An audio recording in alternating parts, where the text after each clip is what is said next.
మన దేశంలో ఇప్పటికీ చాలామంది 4G సేవలను వినియోగించట్లేదు. అసలు జియో రాకపోయింటే 4G వైపు మన ధ్యాస వెళ్లేదే కాదు. కానీ 5Gని రుచి చూడబోతున్నాయి అభివృద్ధి చెందిన దేశాలు.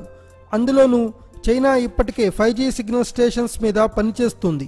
మరో ఏడాదిన్నర రెండేళ్లలో 5G సేవలో చైనాలోకి పూర్తిగా రాకపోయినా కొంతవరకైనా అందుబాటులోకి రావడం ఖాయమని అంటున్నారు టెక్ నిపుణులు.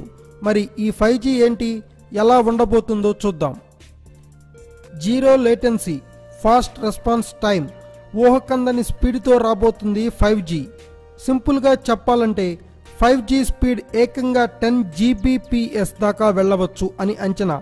అంటే 4G కన్నా 40 రెట్లు వేగంగా ఉండబోతుంది అన్నమాట 5G. ఉదాహరణకు చెప్పాలంటే 4G 1800 MHz ఫ్రీక్వెన్సీతో పనిచేస్తే 5G 73,000 MHz ఫ్రీక్వెన్సీతో పనిచేస్తుందన్నమాట. 4K వీడియోలు కూడా బఫర్ అవ్వవు.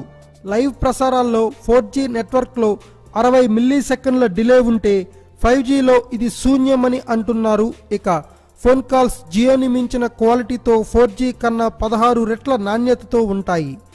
1080 పిక్సెల్ సినిమా అయినా సరే సెకండ్లలో డౌన్లోడ్ అయిపోతుంది. అయితే ఈ వేగాన్ని తట్టుకోవడం ప్రస్తుతం మన చేతిలో ఉన్న పరికరాల వల్ల కాని పని. Computer, laptops, smart phones, tablets అన్నీ అత్యాధునిక టెక్నాలజీతో రావాల్సింది. అందుకే 5G సేవలో పూర్తిగా అందుబాటులో రావడానికి మరో 5 ఏళ్ల సమయమైనా పడుతుంది. Thanks for watching. Please subscribe our channel.